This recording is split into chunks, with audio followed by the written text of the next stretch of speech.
Beloved brothers and sisters in Christ, it's a privilege for me to greet every one of you in the name of our Lord and Savior Jesus Christ, who is our refuge, who is our rock, who is our horn of salvation. We all have gathered here at the feet of our Lord Jesus Christ to listen to the sweet voice of our Lord Jesus Christ. The Bible is the tree of life, full of precious fruits. The Bible is the ocean, full of pearls. The Bible is the river, full of living water. The Bible is the granary, full of the choicest grain. The Bible is the sun that will give us warmth to our soul. The Bible is the bright star that will lead us in a righteous path. The Bible is the medical chest which will heal our souls. The Bible is the Pisgah mountain from where we can see the promised land, that is the heaven.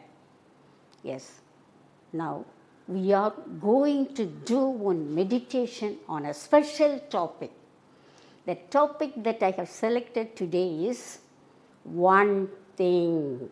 Yes, in the Bible we have some verses having the expression one thing. The expression one thing is very common. In our day-to-day life, we used to say the expression one thing. The teacher will tell the students, you do one thing. The doctor will tell the patient, you follow one thing. The engineer will tell the laborer, you perform one thing. Even among the friends, we used to tell, I want to listen one thing, I want to talk one thing, I want to hear one thing, I want to know one thing. But now, let us see 4 verses from the Bible with the expression one thing. Yes, the 4 principles are: one thing we have to ask of the Lord, one thing we have to know, one thing we may lack, one thing we have to do. These are the 4 principles now we are going to see with respect to some verses in the Bible. The first principle is, one thing I will ask of the Lord. In the world, we will ask many things. Lord, you give me a car. Lord, you give me a house. Lord, you give me education for my children. Lord, you give me a job. Lord, you give me promotion.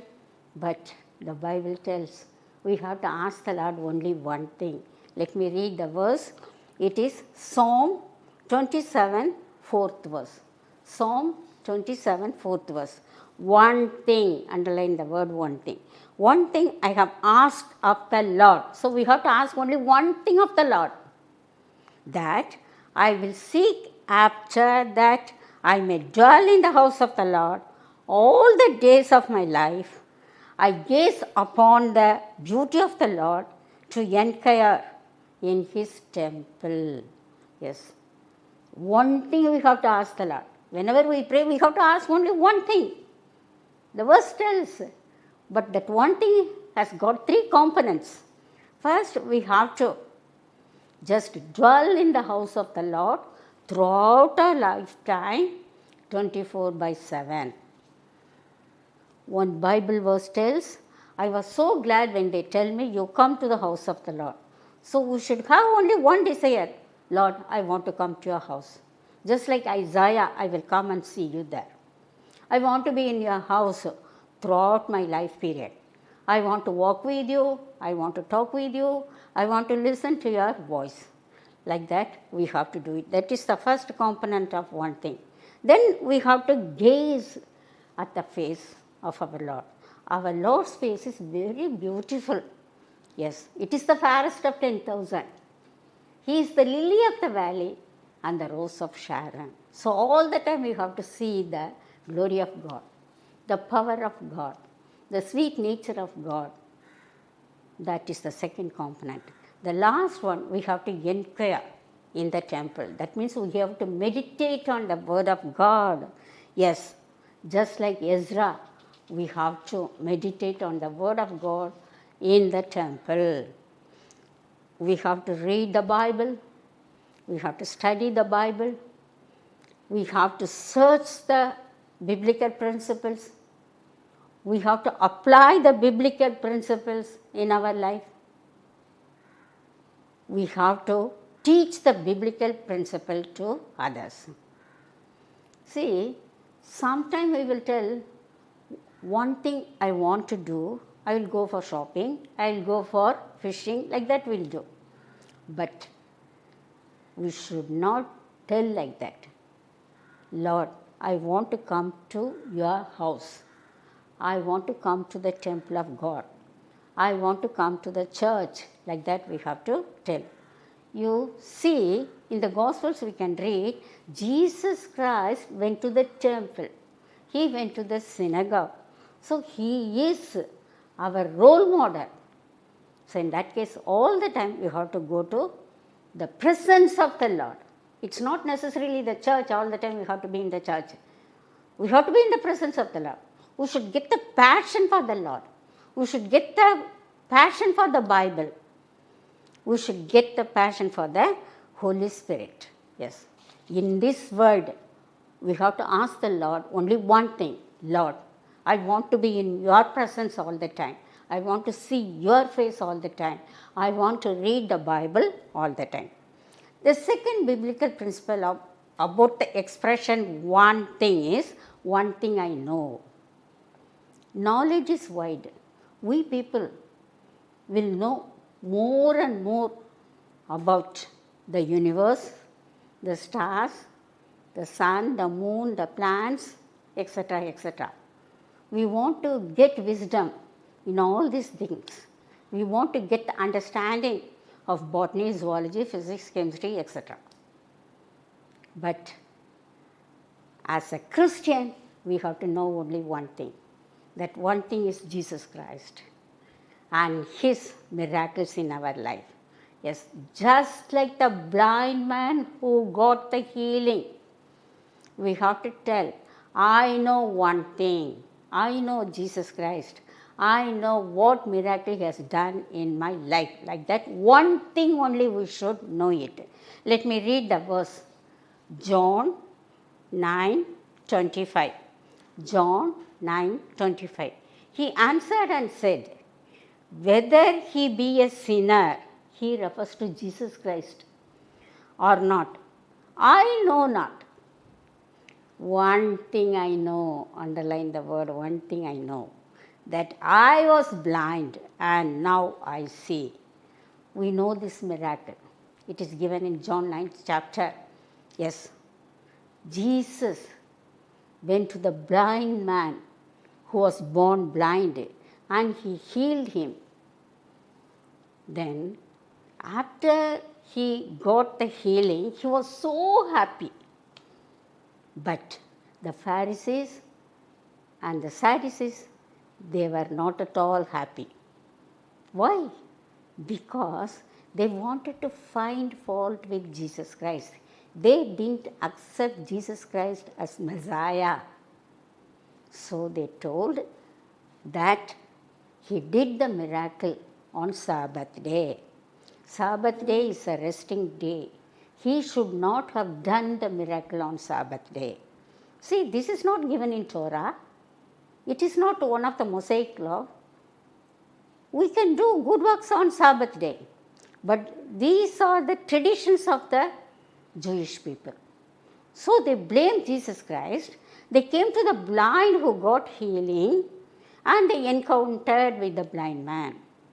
Now, you read the chapter whenever you are free and find out how the faith of the blind man has been increased to 100%.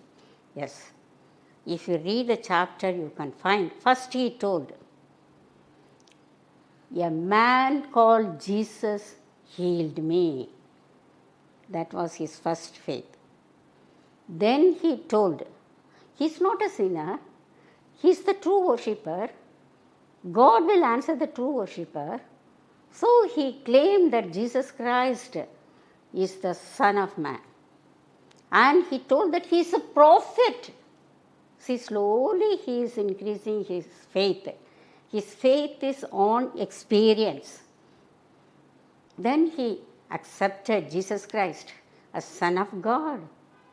So, a beautiful golden testimony he has given, that is given in John 9:30 verse. This is a marvelous thing. Getting sight of the blind man is a marvelous thing. Like that, he gave the golden certificate of Jesus Christ. He thought Jesus Christ is the shining light, he is the seeking light, he is the healing light, and he is the saving light. Yes, even we should know only one thing, that is, Jesus Christ is the light of the world. Yes, he will give us power, protection, healing, everything through that light. Jesus himself told, if anybody follows me, he will not walk in darkness, but he will walk in the light of life.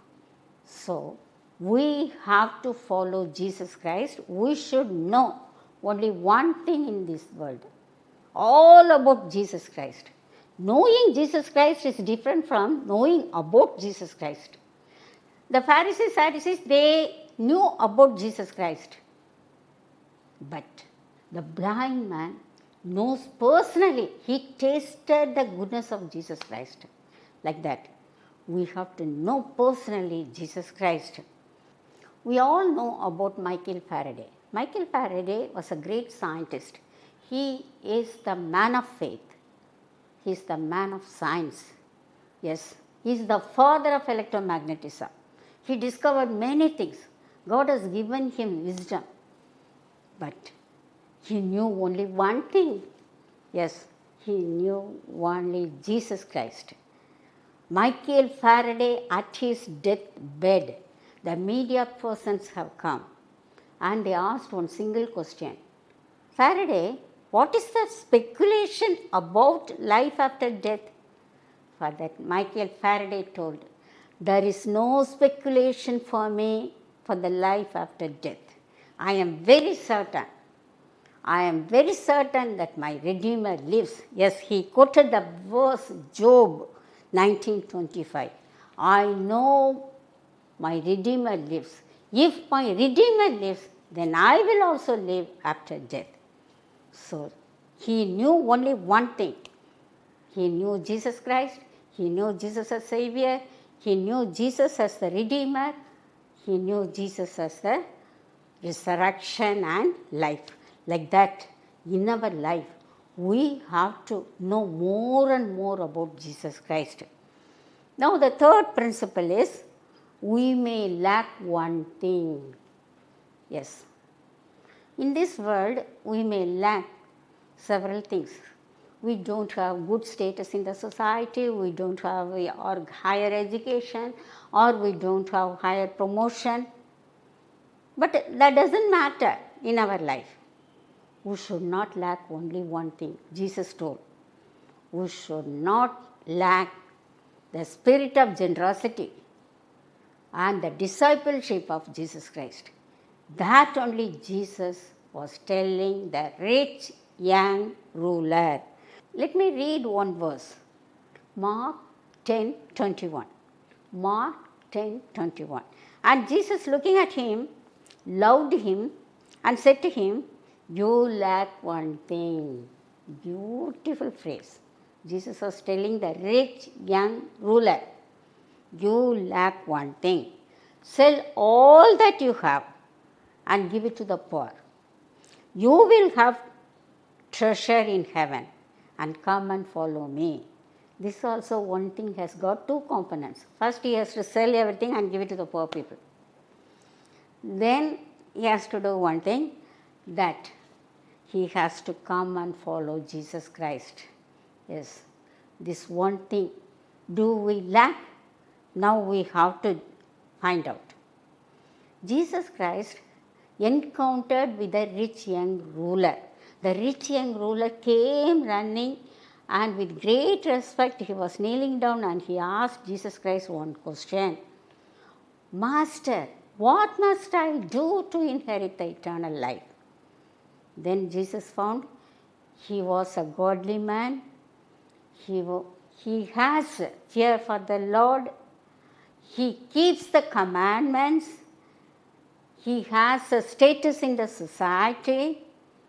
He is a rich man, but he is not a practical Christian.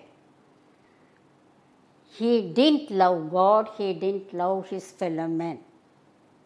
Even today, we lack the same thing what the rich young ruler lacked. We are surrounded by poor people, downtrodden people, wanted people. Yes, what we have to do? We should have the spirit of generosity. Several Bible verses I can quote regarding the charity. Yes, the Bible tells it is more blessed to give than to receive. God loves a cheerful giver. What measure you are giving to others, the same measure you will get it. What you sow, you will reap. If you sow sparingly, you will reap sparingly. If you sow generously, you will reap generously. If you have 2 coats, you give one to others. Yes. If you lend a poor man, God will give you bountifully and generously. So these things tell about one thing that I learned, that we have to share everything with the poor people who are around us.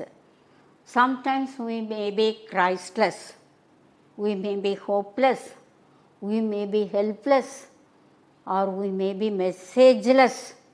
Then at that time what we have to do? We have to take the Bible and read the Bible and listen to the Word of God and listen to the Holy Spirit. What the Holy Spirit asks us to do, that we have to do it, because we have to love one another, we have to love our enemies, we have to love the poor people, the orphans, the widows. We have to bear the burden of one another, we have to serve one another. So that is very, very important. Alexander the Great was a great emperor of Rome. One day he went on a ride on the horse. On the way he saw one beggar. The beggar was begging. The beggar was very poor and wretched. Alexander the Great, he has copper coins and gold coins. Then he threw some gold coins to the beggar. At that time, the officers who were following, they were amazed. They told Alexander the Great, Lord, this man needs only copper coin.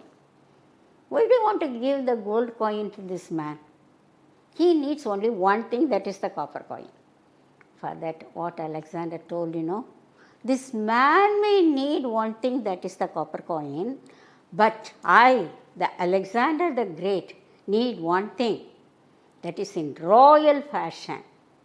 It should be one thing, giving. So I am a royal person, I have to give only gold. Like that he was telling. Even today, we have to do the same thing. We are royal persons of Jesus Christ. Jesus Christ has blessed us with everything, and he asked us to share with others. So what we have to do? What all we have? Now it is time for us to share one thing, thereby we do not lack that one thing. Then we have to take up the cross and follow Jesus Christ as a disciple. Always we have to be the disciple of Jesus Christ. The last principle is one thing we have to do. Yes. In the world we will be doing many things. We'll construct the house, we'll go abroad, we'll study a lot and get degree after degree. Like that, we'll be doing so many things in this world. But the Bible tells, as believers, we have to do only one thing. Yes, let me read the verse. Philippians 3:13. Philippians 3:13. Brothers, I do not consider that I have made it my own, but one thing I do, underline the word, one thing I do, forgetting those things which are behind and reaching everything forward which are ahead. I press towards the goal for the prize. Yes, one thing we have to do, that is, we have to run a race, we have to run the spiritual race, we have to run the heavenly race. We are athletes, we are chosen people, our race is unique, our race is personal, and we have obstacles in our race. We have to run the race for Jesus Christ. We have to run the race to get the award. The award is crown of righteousness. So finally what we have to do, 2 Timothy 4:7 tells, I have fought a good fight. I have finished the race. I have kept my faith. Like that, we have to run the race and get the crown of creation from our Lord Jesus Christ finally. So one thing you remember, that we have to run the race. In Olympic race, one Christian American lady of 21 years, she brought the world record. Her name is Matt Logan. Yes, she believed in Jesus Christ. She gave the credit to Jesus Christ when she got the victory. She told, it's merely by the grace of my Lord Jesus Christ through faith I got the medal. Yes, she told also, before the race, Jesus appeared to her and told her, my child, when you run in the track, you see me only. You focus your attention on only. You focus your attention only on me. So saying, she was running and finally she got it. So that is the message for you today. One thing you have to do, that is the spiritual running. And the Lord is telling that we have to dwell in the house of the Lord throughout our life. That desire we should have, and we should know only about Jesus Christ just like a blind man, and we should not lack the spirit of generosity, but we have to do only one thing, that is the spiritual running. May God bless this verse. Our loving Heavenly Father, we gather here in the name of our Lord and Savior Jesus Christ. Lord, we praise Thee, we adore Thee. Yes, Lord. Now we have learnt many things from the precious verses from your scriptures, Lord. Yes, Lord. We need only one thing, Lord. That is the desire to live in the house of the Lord. Yes, Lord. We want your presence. Always you be with us. We want your face. We want your hand. We want your eyes, your mouth, your ears. Yes, Lord. We need only one thing, that we have to know about you, Lord. Let us read the Bible again and again and meditate again and again so that we can know the truth deeply by the help of the Holy Spirit. The Holy Spirit is our teacher, which will teach everything for us, Lord. Lord, we want to run the race, Lord. You give success in our race. You give victory in our race. When we reach the victory stand, we have to see only your face, Lord. We have to just keep the faith till our last breath. Lord, sometimes we may lack something. We may lack the hour of prayer. We may lack the hour of fellowship. We may lack the Bible reading. We may lack the soul winning process. Yes, Lord, you fill us and keep us in your right path. We ask everything in the name of our Lord and Savior Jesus Christ. Amen. Amen.